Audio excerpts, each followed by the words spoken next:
In 1989, a family checked into a roadside motel just west of Kilgrave, Texas, and never checked out. No struggle, no blood, just 4 stick figures smeared on a mirror and a clock stuck at 3:17 a.m. 35 years later, we found the room, and what we saw wasn't just a scene, it was a message from something that never left. Before I go any further, let me know where you're listening from down in the comments, and hit that like and subscribe if stories like this ever passed through your town or your family. Every click helps keep these names from disappearing for good. My name's Tessa Lell. I was 37 when we first rolled into Kilgrave with a duffel of camera gear and a half-charged drone. I'd been producing cold case documentaries for a while by then, small-town vanishings, unsolved disappearances, stories that never made national news but still kept someone's mother awake at night. This one came through an old forum thread, buried beneath 16 years of forgotten posts. A family of 4, the Allens, missing since the fall of '89. The only thing stranger than how they vanished was how few people seemed to care. Kilgrave was a town you could miss even if you were looking for it. No Starbucks, no sheriff's office, no welcome sign. The kind of place that sits quiet like it's hoping you'll keep driving. And at the far end of a gravel lot half swallowed by weeds, the Whispering Pines Motel leaned into itself like a house already giving up. We got there just past noon, August heat pressing against the windshield like a held breath. Nate and I parked a little off to the side, mostly to avoid the potholes. The office door was still boarded, but the key wall inside had one tag left hanging: Room 217. The motel was already decades out of service by the time we arrived, but even through the rot, it held this weight. Not history exactly, something heavier. The kind of silence that doesn't just mean emptiness, but memory. I remember the moment we stepped into the lot. The air shifted. Not colder, not darker, just still. We filmed the exterior first. B-roll, Nate called it. Peeling green paint, broken sign, plastic siding, warped like sunburnt skin. I got close-ups of the door numbers half missing.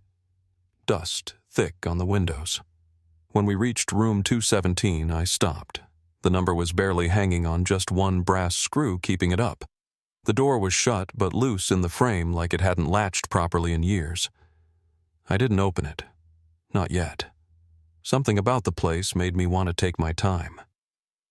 That night, back at the drop-in 12 miles down the road, I pulled the footage onto my laptop. Nothing unusual at first, just debris, shadows, the usual static from our old rig. Then around the 12-minute mark, I paused. There was a mirror in the corner of the motel room footage. We hadn't stepped inside yet, so it should have been blank, just the edge of a broken wall, part of a dresser. But over my shoulder, just above the sink, I saw a face. Pale. Small. Watching. And the reflection wasn't mine. I told myself it was a glitch. A lighting quirk. Something we'd catch and explain in editing. But I locked my room door that night anyway. And I didn't sleep. The morning after I spotted the face in the footage, I drove back to Whispering Pines before the sun cleared the hills. Nate stayed behind at the inn, still asleep, and I didn't wake him. I told myself I just needed more exterior shots in better light, but that wasn't the truth. I needed to see the room again, to know whether what I saw was something real or just something my mind was starting to project. When I pulled into the gravel lot, the silence hit harder. No cicadas, no birds, just the soft crunch of tires. The door to room 217 was still half off its hinges. I pushed it open slowly, stepped inside, and stood there for a long time with nothing but the camcorder between me and the air. The room was just as we left it, collapsed ceiling, rotted wallpaper, mattress gone, but the mirror was still mounted above the dresser. And this time there was something new. Not just the 4 stick figures. Not just the dried brown smear we'd noted before. Carved deep into the glass, faint but unmistakable, were 3 jagged words: "Don't look for us." I stood frozen. The carving hadn't been there the day before. I'd filmed every inch of that wall, reviewed it frame by frame, but now it was cut into the mirror like it had been waiting. I backed out and didn't say a word until Nate returned from town with batteries and a thermos of gas station coffee. I showed him the footage and then the mirror itself. He didn't speak for a while, just stared, then asked if we were sure we wanted to keep going. I said yes before he finished the question. That night back at the inn, I transferred all the raw footage to my laptop and did what I always do. I slowed it down, scanned every corner, watched for shadows, reflections, movement. At exactly 12 minutes and 47 seconds, I found it again. The same mirror, same slow camera pan. And just over my shoulder in the bathroom mirror, a face, pale, eyes like empty wells. No motion, no blur, no mistake. It didn't belong to either of us. I zoomed in, adjusted the contrast, enhanced the still. Nate watched it once, then got up and double-checked the lock on the room door. I didn't sleep. Neither did he. The next morning, I sent the clip to a secure backup drive and encrypted it. Then, without really knowing why, I uploaded the raw file uncut, unedited, to a private YouTube link I'd used once or twice before, mostly for archival purposes. I titled it Room 217 Part 1 and set it to private. No tags, no description. Less than 5 hours later, I got a call from a number I didn't recognize. The voice on the other end was slow and gravelly, but clear. "Miss Lell," he asked. "Name's Arthur Graber. I used to be a detective with Houston PD. I worked the Allen case back in '93. I stopped breathing for a second. "I know your name," I said. "You signed the supplemental case notes." I read them. "I just saw your video." There was a pause on both ends. "I thought the file was closed," I said. "It was," he replied. "But you opened it." He asked if we could meet. I didn't hesitate. We were in the car less than an hour later, driving south to Houston. His retirement apartment was modest, tucked behind an aging assisted living complex in Oak Hollow. The blinds were drawn against the heat, and he had the video paused on his laptop when we walked in. Nate carried the gear, but we didn't film. Not at first. Graber looked older than I expected, early 60s, maybe 70, but sharp.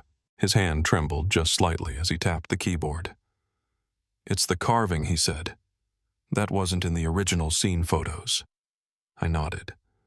"We're sure it wasn't there the first time we walked in. And the reflection in the mirror. That's not me. It's not Nate either." He didn't argue, just sat there in silence, staring at the paused frame. Then he asked if I'd ever heard of a girl named Lacey Dunn. I shook my head. "Odessa," he said. "October '87. Disappeared from a gas station restroom, 7 years old. Gone in less than 2 minutes." "What's that got to do with room 217, I asked. "Same drawing," he said. "Same stick figures. Same X's for eyes." I never connected the cases back then. No one did. Too far apart. No witnesses. But when I saw your footage... He trailed off. It clicked. I opened my backpack and pulled out a small envelope I'd found in my mother's things after she passed. It had no return address. Inside was a grainy photo. A girl, maybe 8, standing next to a payphone. Her shirt oversized, her hair tangled. Behind her, a signpost for a rest stop off Highway 287. A man was stepping out of frame, blurred. "That's Hope Allen," I said quietly. "Or I think it is." Graber compared it to the school photo from the Allen file. He didn't say anything, but his hands trembled as he set it down. "This cracks it open," he said finally. "After 30 years, we might finally have a trail." 2 days later, we followed it. The old gas station in Odessa, where Lacey Dunn disappeared, was just a slab of cracked pavement and weeds now. The building had been demolished, but the bathroom walls were still standing graffiti-covered cinder block. No roof, rusted fixtures. The mirror was long gone, but the shadow of its frame was still etched into the tile. I filmed everything, moved slow, methodical. At the far corner, something caught my eye. Just beneath the tile, partially buried in dry dirt, something plastic. I brushed it loose. A cassette tape, hand-labeled in smeared ink. Forgetting is safer. Back at the inn, I found a cassette player in a local thrift store and hooked it up to a portable speaker. Graber joined by phone. "Let it play through," he warned. "Old tapes don't always give you a second shot." We pressed play. Static, then a voice. Male. Calm. Distorted just enough to raise the hairs on my neck. "If you're hearing this, then you found one of the places," he said. I didn't want to do this. But someone has to remember. Someone has to see it. It started earlier than they think. Not just the Allens. Not just Lacey Dunn. They were practicing. Perfecting. He went on. "This isn't random. It's not just one person. It's a pattern. It follows a path. Small towns, isolated exits, single-story motels. Look for the broken clocks. They always leave the clocks broken." A click, then the tape flipped sides. Room 217 wasn't the first. It wasn't the last. "You think you're making a documentary? This isn't a story. It's a door." Then static. That was it. I looked over at Nate. "That wasn't recorded in the 80s, I said. "Too clean, too recent." Graber's voice crackled through the speaker. "You're right. That cassette stock didn't exist before 2006. "So someone planted it?" Nate asked. "Or left it knowing someone would come," Graber replied. "Someone who wants the truth out, but only part of it." I flipped through my notebook. The clocks. I pulled up the still from our footage, zoomed in on the alarm clock near the dresser in room 217. Frozen. 3:17. I pulled up the photo from Odessa. Wall clock, upper corner. Same time. 3:17. I didn't speak for a full minute. They're marking the time I said. Same scene, same symbols, years apart. "I need to send you something," Graber said quietly. "From a case I buried. Never went public.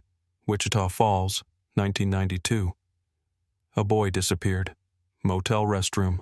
Same drawing. Same time." My hands were shaking by the time I closed the call. "There's a trail here," I said. "We're just starting to follow it." We drove into Wichita Falls just before dusk. The case file Graber had emailed the night before sat folded in my lap, printed on faded letterhead, and stamped as inactive since 1992. The name on it was Owen Lear, age 7. Disappeared from the men's restroom at a roadside motel while his father was inside the front office signing the check-in slip. 2 minutes, same as Lacey Dunn. The details were quiet sparse. No statements from guests, no follow-up interviews. It was filed, shelved, and never seen again. But the drawing matched. Stick figures, 4 of them this time with the same X's scratched through the eyes. And the time. Clock frozen at 3:17. Nate stayed silent most of the way there. We'd been on the road for nearly a week at that point, and something about this case was beginning to wear through the usual buffer he kept up his way of staying level. I caught him glancing in the side mirror more often than usual, checking the back seat. He didn't mention it, and I didn't ask. The motel was long closed. Sign-rusted windows broke in the shell of the building, sagging inward. The name Green River Inn was barely legible on the side of the overhang. We stepped inside through the side hallway, past what used to be the vending alcove. The restroom door was still there, tucked between rooms 104 and 105, hinges rusted, paint peeling. I remember how quiet it was. You expect some sound in abandoned places, wind rodents' water in the pipes. But this one felt like it had been sealed off from time itself. The tiles inside were institutional green-gray, the kind you see in schools or hospitals. Stained now, some cracked. A few shards of mirror still clung to the wall above the sink. I moved slowly, letting the camera roll. Nate stayed near the door. Behind the last stall, wedged between the cabinet and the wall, I found a strip of old masking tape curled at the edges, but still stuck. On it, in faded black marker, someone had written, "He said the clocks aren't real." I read it aloud, then stepped back. Nate moved closer, shining the flashlight toward the message. Neither of us said anything. The tape had yellowed with age. It hadn't been placed recently. Just above it, near the vent, something caught his eye. "There's something behind here," he said. I climbed up onto the rusted toilet tank and reached inside. My fingers closed around a plastic bag, thin, brittle. Inside it was a sealed envelope, yellowed, dated May 7th, 1993. One word written on the front, Graber. We didn't open it there. I waited until we were back at the motel with the door locked and the recorder running. Inside the envelope were 4 Polaroids, all blurred slightly at the edges, but real. The first was a motel hallway, no identifying details, just that artificial yellow light. The second was a drawing. Stick figures again. 5 this time. The third photo was a reflection, just a face, a girl in a bathroom mirror. No eyes. The last photo was of a wristwatch broken. The hands frozen. 3:17. I laid the photos out across the bed. Nate didn't speak. He just kept looking back to the 5th stick figure in the drawing. "That's new," he said. "Someone added themselves. Or someone else." I called Graber that night. He answered on the second ring. I told him what we'd found. He didn't sound surprised. "I hoped it was still there," he said. "Back in '93, I got a call at 3:17 in the morning. No voice, just this whisper. It's not over." I asked him why he didn't report it. There was a long pause. Then he said I tried, but no one listened. They thought I was slipping, that I was too close to it. Maybe I was. His voice was steady, but I could hear the weight in it. 3 days later, someone broke into my apartment, took nothing, left no trace, except a strip of tape across my bathroom mirror. Same writing. "The clocks aren't real." We hung up just after midnight. I scanned the photos again, adjusting the resolution as best I could. On the third one, the bathroom mirror, I caught something near the edge of the frame. Numbers faintly carved into the glass. I zoomed in. It took a few minutes to be sure. But they were there. 217. That was the first time I felt it, not just the pattern, not just the repetition, but the intent. Someone was leaving a message. Not a signature, not a warning. A breadcrumb. A link between one room and the next. And now, there were 5 stick figures. Not 4. 2 days later, we were in Locke, Texas. Small care home just off the highway. Room 14 belonged to a woman named Evelyn Crowther, though the staff called her Evie. She was 71, no family, no visitors. The case file had only a passing mention, teenage disappearance, brief fugue state case closed. She hadn't spoken about it in over 3 decades. But when I stepped into her room, she looked up like she'd been expecting me. "You're not a nurse," she said. I told her I was working on a documentary, that I wanted to ask her about 1986. She didn't blink, just said, "They're still digging that hole, huh?" I sat across from her while Nate recorded audio from the far wall. Evelyn spoke slowly, voice thin but clear. "I was 16 when I disappeared," she said. "Came back 5 days later. No memory of where I'd been. They called it trauma. Fugue state, said I was reacting to grief, but I wasn't grieving. I wasn't broken. I asked where it happened. Kilgrave, she said. Not Whispering Pines, the motel across the highway. Pineside Motor Inn, room 12. Burned down in '89.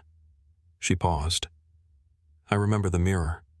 Her eyes drifted toward the window. There was a girl inside it. She looked like me, but she didn't move when I moved. She watched. Always watched. I asked if she saw anything else. Drawings, clocks. She nodded. Clock on the nightstand was shattered when I woke up, but it was still ticking. Loud. Over and over. I smashed it. That's the first thing I remember doing. Then I ran. I asked what time it read. She turned back to me. 3:17. I asked if she told anyone. I did. But no one believed me. They said I made it up. My parents thought I'd run off with a boy. The police stopped asking questions. After a while, I started thinking maybe I had made it up. She reached beneath the cushion on her chair and pulled out a small shoebox. Inside were faded Polaroids, some wrapped in wax paper, others stacked loosely. She handed me one, a motel mirror, 5 stick figures. One had its arm extended, reaching. "They come every year," she said. "Different return address, same photo. No note. Just a new image, same theme." The next photo was taken from inside a motel room. The mirror reflected nothing, but in the doorway a child's shadow stood just outside the light. "The sender wanted you to remember," I said. "Or wanted me not to forget," she replied. "Maybe they're keeping the door open." I pulled out the photo we'd found in Wichita Falls, the girl in the mirror, no eyes. Evelyn's hands trembled slightly as she took it.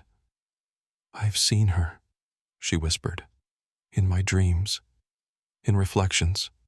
For years." I asked if she knew who the sender was. Her voice dropped. "I had a brother," she said. "Daniel. He disappeared in '85. Motel restroom in Amarillo. No investigation. Just another trailer park kid." She looked at the wall. "I think he's the one sending them." My hand stilled on the recorder. "You think he's alive?" "I don't know what, I think," she whispered. "But I know his drawing was the first one. Back then they didn't call it a pattern. They just called it bad luck." The sun had already dipped low by the time we left. I turned off the recorder before we stood. Evelyn watched us from the window as we walked back to the car. I didn't say it aloud, but the look in her eyes told me she remembered more than she said. Maybe she remembered everything. And maybe she knew what came next. Because just before we reached the front steps, she called out quietly behind us.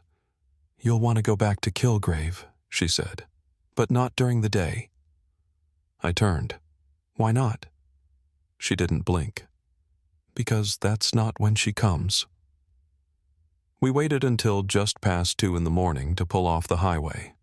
Graber sat in the front seat with the file folder clutched to his chest like it was shielding him from something, like maybe he wasn't sure which direction the fear would come from anymore, inside or out.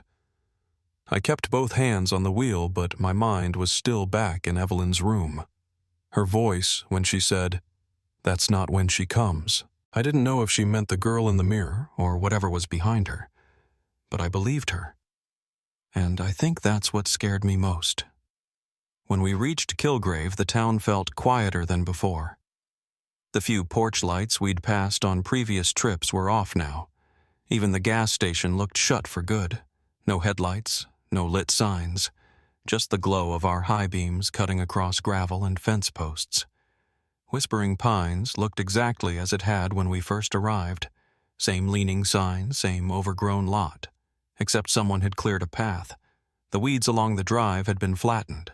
The no trespassing sign was gone, and faint tire tracks looped around the building before vanishing into the gravel. I cut the engine, and for a moment none of us moved. Graber opened the door first. "This wasn't here last time," he said. I shook my head. "No. Last time we had to push the door open with a crowbar." We walked toward room 217. The door was closed now, fully latched.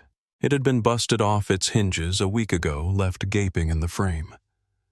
Nate caught up from down the road, panting.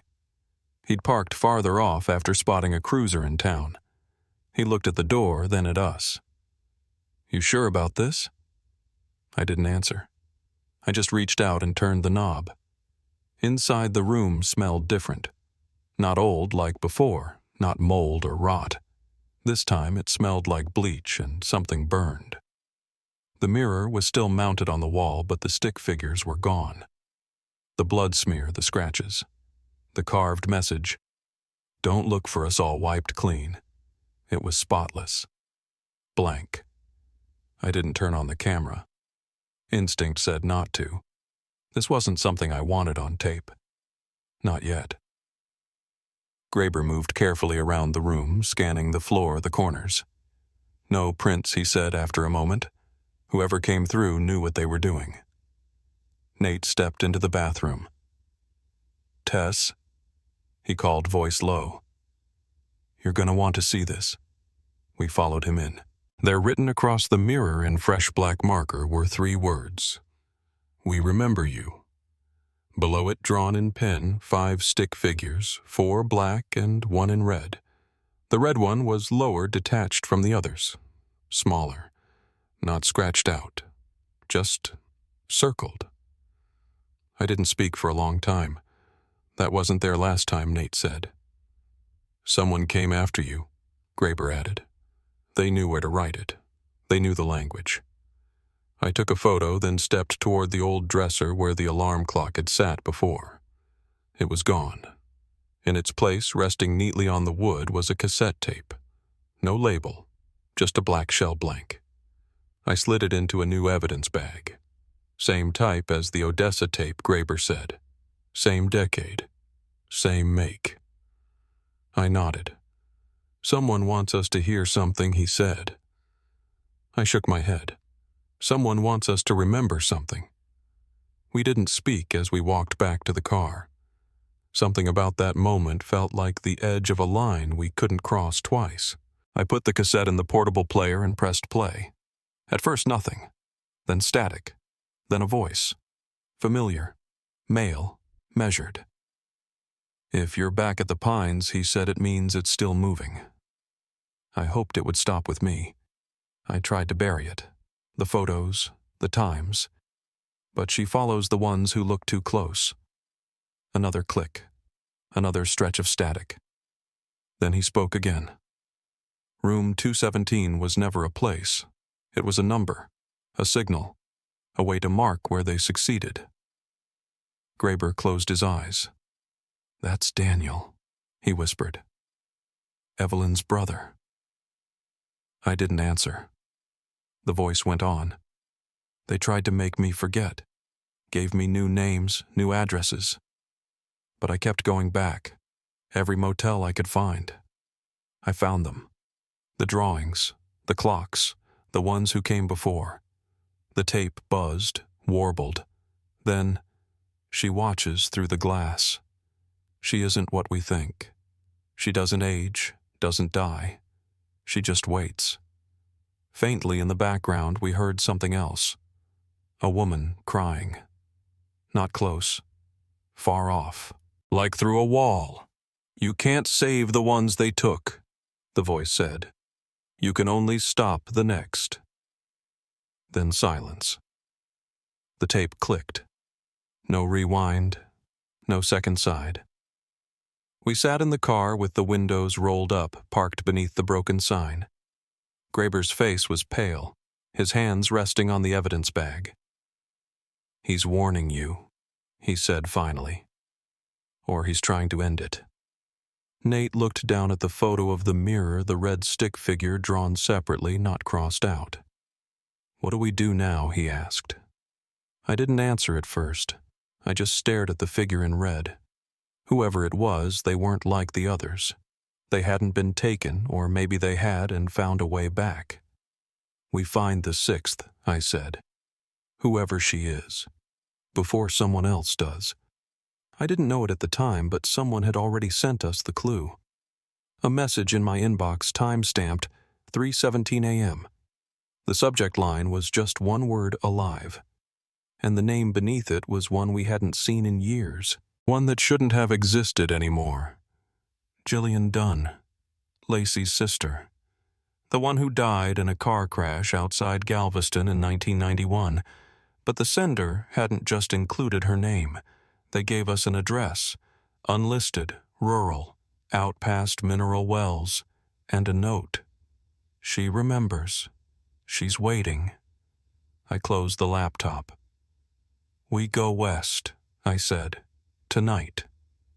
We pulled onto the highway before dawn, and for the first time since Odessa, I didn't look in the mirror. Not once. The road past mineral wells narrowed until the trees pressed in close enough to brush the side mirrors. We were maybe a mile from the pin drop when cell service cut out, then GPS. Nate leaned forward in the back seat to check his signal, but I was already slowing down. There was a break in the fence line to the left, a rusted chain hanging loose where a gate used to be. The gravel path behind it was nearly invisible under a layer of pine needles, but I could tell it had been driven recently. Something about the tire marks fresh but not frantic, like someone had come here calmly knowing they wouldn't need to leave in a hurry. We followed the track until it widened into a small clearing. The house was older than I expected. One-story, white siding turned yellow with time porch light dangling by a wire. No car out front, no mailbox. Just a small wood sign nailed crooked to the post by the door. It said, Thornley. I looked at Graber, then Nate. No one said anything. We stepped out into the quiet. She opened the door before I knocked. Jillian Dunn didn't look like someone who'd died in 1991. She looked like someone who'd never stopped running since then. Thin, maybe mid-40s, but hard to tell. Hair tied back, eyes quick darting to each of us in turn. "Which one of you is Tess?" she asked. I stepped forward. "You sent the message." "I sent the name," she said. "They already know the rest." She stepped aside. "Don't stay long. The trees here carry sound." The inside of the house felt strange, not neglected but preserved, as if someone had frozen time on purpose. A calendar on the wall said June 2004. A rotary phone on the counter had the cord wrapped neatly around it like it hadn't been used in years. Jillian led us to a room in the back where the windows were covered in tin foil and the door had 3 separate locks. She closed it behind us, then sat at the edge of a cot. "You want to know about Lacey?" she said. I nodded. "We know she vanished after Kilgrave. The motel, the mirror, the clock, the usual pattern." Jillian smiled without humor. "There's no pattern, just repetition, over and over. They pretend it's different each time, but the result's the same." Graber opened his folder, sliding out a photo. Was this her? Jillian didn't look. Yes. But that's not where it ends. She wasn't supposed to be taken. Not her. "Why not?" Nate asked. Jillian finally turned toward us. Because she was like me. She stood and walked to a metal box in the corner of the room, opened it with a key she wore on a chain. Inside were documents, letters, maps, some torn at the edges like they'd been handled too much. She pulled out a photo. 5 girls lined up at a summer camp. One was Evelyn. One looked like Jillian. I pointed to the others. "You know their names?" She tapped the far right. "Annie Marlowe. She died in 1993. Not listed. They erased it. Said it was a boating accident, but there was no lake." She pointed to the center. "That's Carmen. No one knows what happened to her. Just gone. No record after 88. I looked at the date in the corner of the print. "Where was this taken?" Jillian answered without hesitation. "Bayfield, Colorado. Camp Lucent Hollow. Summer 87. Graber and I exchanged a look. That name hadn't come up in any file. "That's where it started," Jillian said. "That's where they marked us." "They?" Nate asked. Jillian nodded slowly. "Whoever built the rooms, whoever taught the children to draw what they saw." She leaned down and pulled out one more item from the box, a child's drawing on lined paper. 5 stick figures again. 4 black, 1 red. But this time, instead of a circle, the red one had a mirror drawn behind it. And in the mirror, another face.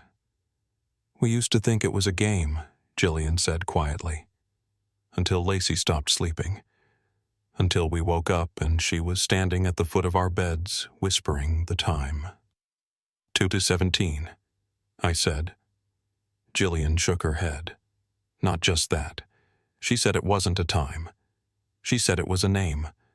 We stayed only 30 more minutes. Jillian wouldn't let us take the drawings, but she let us photograph everything. Before we left, she made us promise not to talk to anyone about Lucent Hollow until we'd seen it ourselves. You'll know when you're close, she said. The trees change shape. The birds stop. As we drove away, Nate broke the silence. Do you think she really died? Back in 91. I watched the rearview mirror as the house disappeared behind us. I think she did once, I said. And I think they gave her back. We stopped at a diner in Eastland around 7 a.m. to send the files. Graber uploaded the photos to our encrypted drive. Nate scanned the map from the box. He traced a line from Bayfield up into a stretch of wilderness near the old mining camps. That's federal land now, he said. No structures listed, but there's a supply road. Goes about 8 miles before it stops. I leaned over. What's there? Nothing, he said. Or at least nothing recent. But satellite caught something weird, flat, clearing too symmetrical. I stared at the screen. Looks like a foundation. Nate nodded. One that doesn't match any registry. I opened a new tab and searched for Lucent Hollow. Nothing. No camp listings, no tax records, no local history. But one article came up archived from a small Durango paper in August of 1987. The headline read, "Fourth girl missing from Camp No Foul Play suspected." The girl's name wasn't one we'd seen before. Alyssa Kendrew, I read aloud. Age 10. The article said she wandered off during a group hike, that her shoes were found neatly placed at the edge of a dry creek bed, that campers reported hearing her sing in the woods 2 nights after she disappeared. The last line chilled me. When asked what song she was singing, one girl replied, "The one about the mirrors." We sat in the booth without speaking for a long while. The waitress came by and asked if we were passing through. I told her we were looking for something that used to be here. She smiled like she understood. "Aren't we all?" she said, then walked away. Outside the sun was up, but the light didn't feel warm. I pulled the car around to the side and checked the messages again. One new voicemail, time-stamped 3:17 a.m. I hit play. The voice was faint. Female. Young. She said only one thing. "I didn't go in the mirror." Then silence. I saved the file and looked at Graber. "We're not the first to try," I said. He nodded. "But maybe we're the last who still can." We left the diner before noon, heading north, toward Bayfield, toward the place they taught children to vanish, toward the place no one was supposed to remember. By the time we reached Bayfield, the weather had turned. The sky was that heavy kind of gray that flattens the light, makes every shadow feel permanent. Nate was the first to notice the curve in the tree line. We'd been comparing the old camp map to current topography, and just past a rise outside of town, the pines dipped unnaturally along one edge, as if the land had been cleared and allowed to grow back wrong. The entrance was blocked by a cable strung between 2 trees. No signage, no lock, just a quiet warning that no one was supposed to cross. But we did. The path beyond had narrowed almost to nothing, rutted and sunken like it had once been well used and then forgotten. The only sound was our tires over frost-hardened dirt. No wind, no birds. Just that stillness that lets you hear your own breath. We parked near a shallow bend where the trees opened up. The foundation was farther in behind a line of moss-covered stones, square cut, set too evenly to be natural. Nate marked the GPS just in case, though none of our signals were holding. Graber stood in the middle of the clearing, scanning slowly. "Something used to sit here," he said. "Not a house. Bigger. Maybe administrative. He pointed to a row of low metal stumps half buried. Anchors, for beams. I walked the perimeter and found what looked like the edge of a stone circle half broken, maybe 10 feet wide. Inside it was black earth, nothing growing. I crouched and ran my hand across the soil. Smooth, like it had been scorched or treated. Behind me, Nate called out. He'd found something in the underbrush near what was left of a trailhead sign. It was a metal tag about the size of a dog tag, but blank.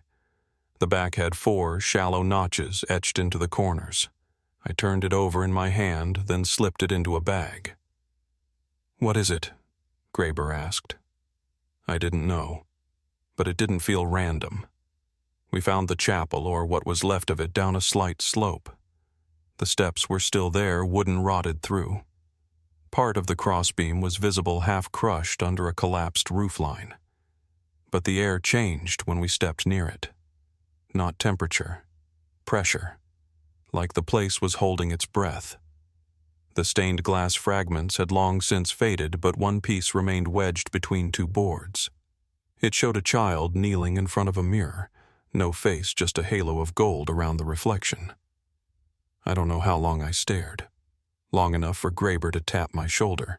He pointed to the ground just inside what used to be the doorway. Carved into the floorboards, deep deliberate, was the number 2017. Nate took a photo. I took one too. Then we stood there unsure of what we were looking for, but knowing we hadn't found it yet. We stayed at a roadside inn outside Durango that night, took turns reviewing footage, cataloging everything. Around 11, Nate pulled something from the drone footage we hadn't caught before a trail leading out of the clearing narrowed downhill toward what looked like a dry wash. At first we thought it was just runoff, but about 100 yards in it forked once into the brush, once toward a patch of discolored earth, a square maybe 10 feet by 10. He rewound, enhanced the shadow. Something was sunk into the middle of it. Not a structure, not terrain, more like a hatch. He glanced at me. We missed it. We went back at first light. The trail was easy enough to find now that we were looking for it. We followed it down past the wash through a thicket of saplings that hadn't been there long. The ground was soft with root systems just beginning to take hold. It was quiet. Not silent quiet. Like the world was listening. When we reached the square, we saw it wasn't a hatch. Not exactly. It was a door flat to the ground with a rusted handle and no markings. Someone had dragged stones across it to camouflage the seam, but time had pushed them aside. Nate bent down, knocked once. The sound echoed faint and metallic. "Hollow," he said. Graber tested the edges. It took both of them to lift it slow and careful. The hinges groaned once, then gave. A rush of air came out, not foul, but dry, stale. Below was a ladder metal bolted into concrete. Graber looked at me. "We are not equipped." He was right. No suits, no backup, no radio. But I already had one leg over the edge. We don't wait. The descent wasn't long, maybe 20 rungs. At the bottom was a narrow corridor, concrete walls, no light. But Nate had brought the headlamps. We moved slowly, step by step, until the tunnel opened into a chamber. Not large, maybe the size of a one-car garage. The walls were covered in tile-white scrubbed, the kind you'd find in old surgical wings. In the center was a mirror, tall, freestanding, framed in brass, facing the door. I took one step in and felt it, not fear, not cold, more like recognition. The air had a hum to it. Not sound, just a vibration, steady low. There was nothing else inside. No markings, no tools, just the mirror and the tile and our reflections. We backed out slow, closed the hatch behind us. We didn't talk on the walk back. That night I listened to the voicemail again. I didn't go in the mirror. The voice wasn't a recording. It wasn't an echo. It was recent. Sent at 3:17 a.m. from a blocked number. I let it play twice, then looked at Nate. "What if that's not a warning?" I said. "What if that's a rule? He didn't answer, just stared at the mirror in the photograph we'd taken. One that showed no glare, no reflection of the headlamp beam, no sign of us standing in front of it. Just darkness. Solid. Like the mirror was showing what was really behind the wall. I uploaded the footage before bed. No title. No location. Just coordinates in the metadata and a timestamp 217. It was the only way to make sure someone else would see it if we didn't come back. As I closed the laptop, I noticed something strange on the last frame. In the corner of the mirror's base, etched into the brass, was a phrase I hadn't seen before. Barely visible. Just 4 words. She remembers the door. I wrote it down. Not sure why. Maybe because it sounded like something Lacey would have said. Maybe because it wasn't meant for us. But I couldn't shake the feeling that whoever put it there wasn't warning anyone. They were waiting. We left the hatch sealed. No marker, no sign. Just covered the seam with the same stones and let the trail reclaim itself. I didn't explain why. Neither did Nate. We knew it was there. That was enough. For the next 2 weeks, we traced the edges of the old records property deeds, land use transfers, defunct mental health trusts. Most of it led nowhere. One name did surface more than once, though, a Dr. Lawrence Mather, psychiatric advisor to a number of experimental youth programs in the mid-70s, including a brief unlicensed facility near Bayfield. No official title, no patient logs. Just a shipment receipt for tile surgical-grade steel and 25 sealed cots, stamped with his name. The invoice came from a shuttered warehouse outside Alamosa. We drove out the next morning. The building was still there, sunk low between 2 ridgelines, roof partially caved. We parked at the edge and walked the last 50 yards. The loading bay was sealed, but the side door rusted, and half off its hinges gave with a push. The smell inside wasn't rot, it was metal. Old coolant paper dust. I remember the way my footsteps echoed. Too clean. Like the place had been emptied all at once. No personal items, no scatter. Just long rows of metal shelving stripped of everything but one box centered like someone meant for it to be found. Inside were Polaroids. Dozens. Each numbered, each showing what looked like the same corridor, white tile walls, brass-framed mirrors mounted every 15 feet. In some photos, the mirrors were empty. In others, faint shapes appeared blurred and pale like they'd been moving during the shot. A few showed children, alone, staring not at the camera but into the glass. One had writing on the back. Lacey 223 won't respond. The number chilled me. I'd seen that style before. It matched the carving in the chapel. Graber pulled the warehouse security log from the wall.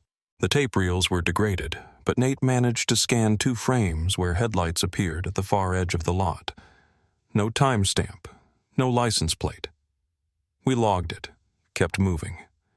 Outside, I called a contact in state records, asked for anything they had on Lawrence Mather. 2 hours later, I got a text. Not a document. Just a photo.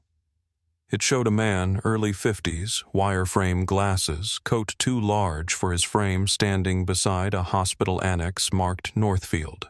The date on the photo was 1981. Northfield had been closed in 1982 after a fire. No patient records survived, but the caption beneath the photo read, Mather Program Lead Subject Dormitory 4A. We found Dormitory 4A 3 days later, or what was left of it. The structure had collapsed in the fire, but part of the basement remained intact. The entrance had been sealed with concrete, then buried under a maintenance shed when the grounds were repurposed into a youth rehab center. The shed was still used for tools mostly, but the concrete slab below it was untouched. It took us until dusk to crack it. Beneath was a stairwell dry intact, the air oddly cool. Nate led the way down flashlight, cutting a narrow beam through dust that didn't shift. At the bottom, the hall stretched in both directions. Left, it was collapsed. Right, it opened into a holding area, 6 rooms, bare cots against the wall. Numbers etched into the metal. 221 through 226. All the doors were open, except 223. The lock wasn't new, but it was intact. I knelt to examine the seam and saw the faintest discoloration where the handle met the frame. A fingerprint, or maybe just skin oil preserved by stillness. Graber broke the latch with a crowbar. The door creaked once, then gave. Inside, the room was empty. No bed, no chair, just the mirror.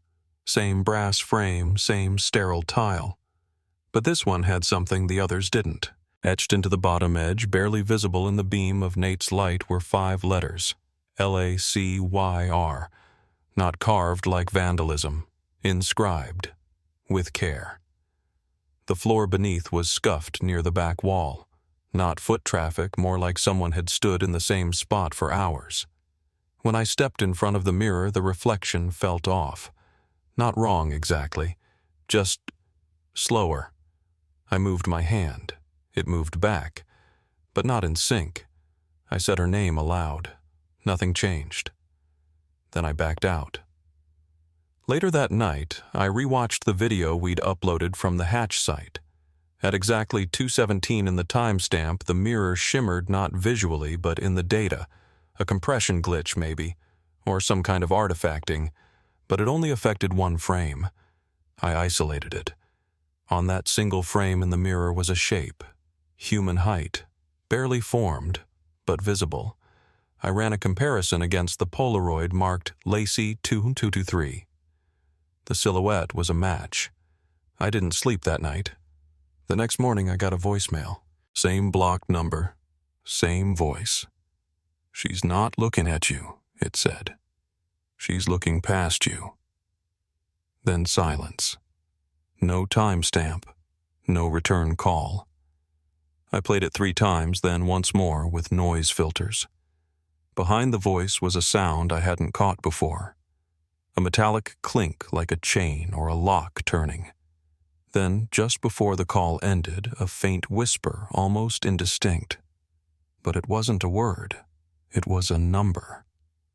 225. I checked the dormitory photo. Room 225 had been empty. Nothing inside. But in the lower corner of the photo near the floor was a small object we'd missed. A mirror shard. Triangular, standing upright against the wall. It wasn't in our footage from the walkthrough, meaning it had been moved, or replaced, or something else entirely. I sent a message to Nate and Graber. We needed to go back. But this time, we wouldn't be opening doors. We'd be watching who came through them. The second time we entered dormitory 4A, we brought our own cameras. Nothing wireless. No streaming. Just local storage, one in the stairwell, one aimed at the main corridor, and one fixed on room 225. Nate insisted we mount a 4th inside the room itself, facing the mirror. I didn't like the idea of anyone staying behind the door, not after the voicemail. But we didn't speak it aloud. We each had our job. Graber ran cable. Nate rigged the mic dampeners to block ambient feedback. I took inventory time-stamped the real logs and set a watch for dusk. We wouldn't stay overnight, but we'd return before dawn.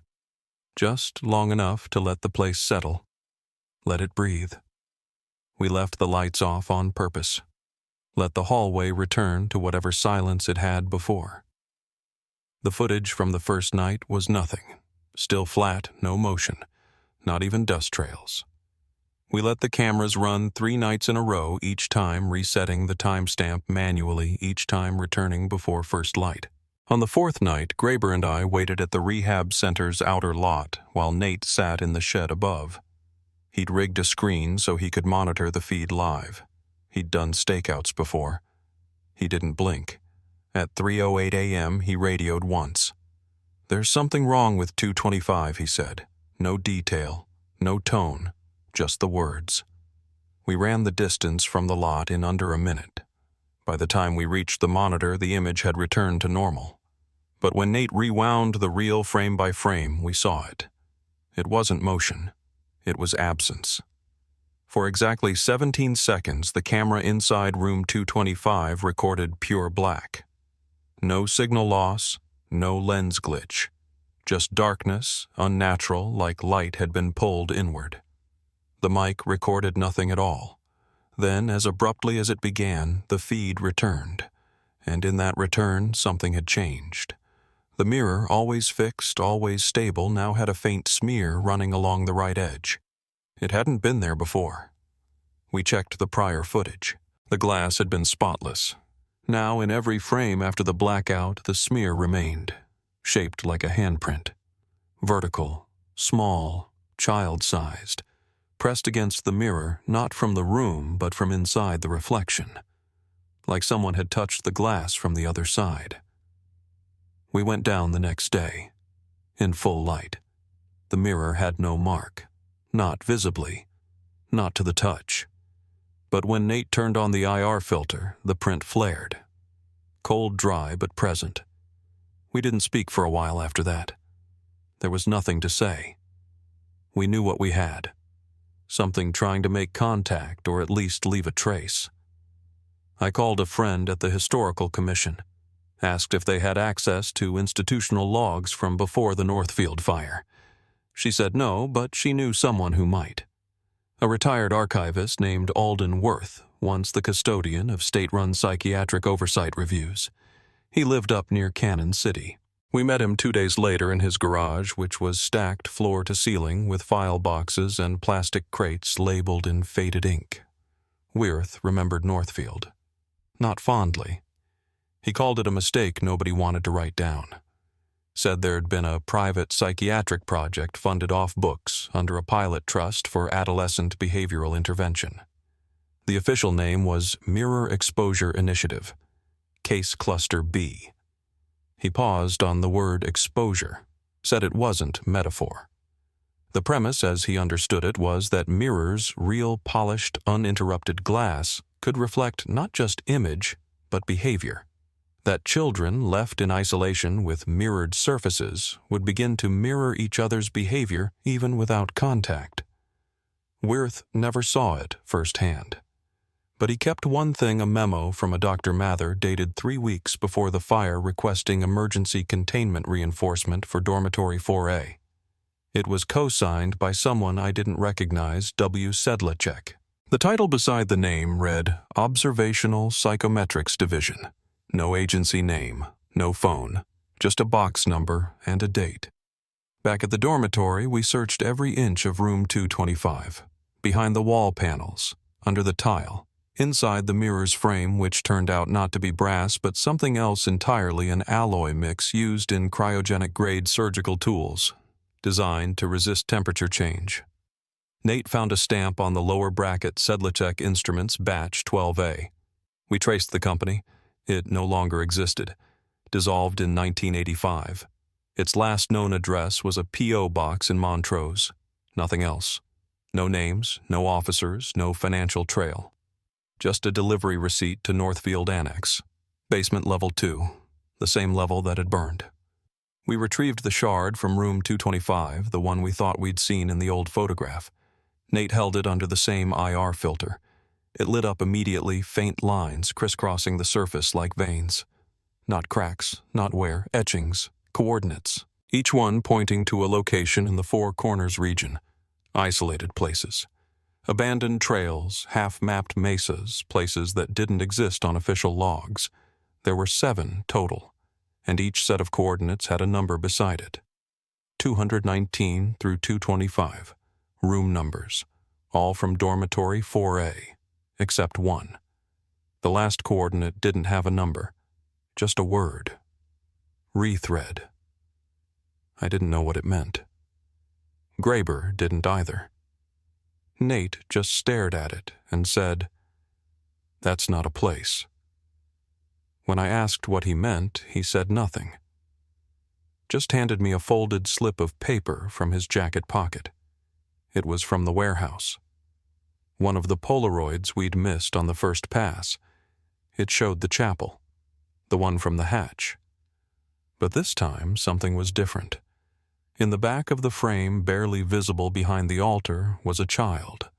or the shadow of one. Standing head, slightly bowed hands at their sides. The mirror behind them had no reflection, just light, and a mark etched into the stone above the frame. I zoomed in. The word was clear. Rethread, same handwriting, same stroke weight, same purpose. I didn't sleep that night. None of us did. We sat in silence, passing the shard between us until the sky started to pale and the birds began to stir. When the sun rose, I made a call to the state patrol, told them I was heading back into the reservation boundary, and asked if anyone had logged disturbances. The dispatcher paused, then read off one call from 2 days ago. Trespassers near the old seminary line. No arrest made. No names. Just a description. 3 adult males, white, mid-30s to early 40s. Seen walking away from the site, one carrying a mirror. Not a camera. Not a case. A mirror. They hadn't been found. The officer left a note in the log moving east. No vehicle visible. Trail unknown. I hung up without replying. We'd followed a dozen paths already, but this one didn't feel like a trail. It felt like something that had been laid out long before we ever found the first clue. A map written in fragments and glass pointing us not outward, but back.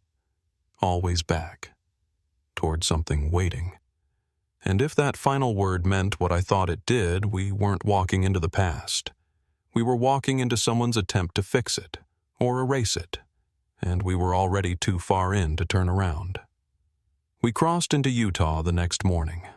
No destination, no map, just the coordinates etched into the shard, and a feeling that if we didn't follow it, we'd never sleep again. Graber drove. Nate sat with the slip of paper rereading it like the handwriting might shift if he stared long enough.